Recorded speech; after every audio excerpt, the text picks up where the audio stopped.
Hello guys, তো এটা হচ্ছে বুয়েট ভর্তি পরীক্ষা সকালবেলা মর্নিং।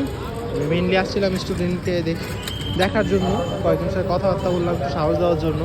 আর এদেরকে এতদিন মেন্টরিং করছি সবাইকে, সো এটা আমার দায়িত্বের মধ্যে পড়ে। অ্যাকচুয়ালি আমি আছি এদের সাথে, পরীক্ষার পরেও দেখা করবো।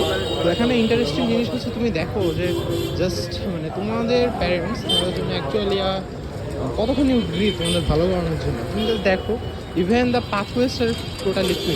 ওকে, লাইক তুমি দেখো যতগুলো পাথওয়েজ আছে এখানে, এটা হচ্ছে আমাদের প্যান্ডেল টাঙানো হয়েছে। যতগুলো তুমি ফুটপাথ দেখতেছো, and they are just waiting for you people. অ্যান্ড তারা চাই যে তোমার কাছে বের হয়ে এটুকু বলো পরীক্ষা ভালো হয়েছে। হ্যাঁ, আমি তো আসলে দেখো এখন বলতে গেলে কি যে কি বলবো, এখন যারা চান্স পায় ম্যাক্সিমাম, ঠিক আছে, কেউ কোনোদিন এসে বের হয় না পরীক্ষা ভালো হয়েছে। হ্যাঁ, এটা কেউই বলে না পরীক্ষা ভালো হয়েছে। তো দেখা যায় ওরাই চান্স পায়। হ্যাঁ, যাই হোক, সমস্যা নাই। তো আমি আছি সবার সাথে, অলওয়েজ থাকবো। স্টুডেন্টের সব কিছু আমার দায়িত্ববোধের মধ্যে পড়ে। ইনশাল্লাহ সবাই ভালো করুক।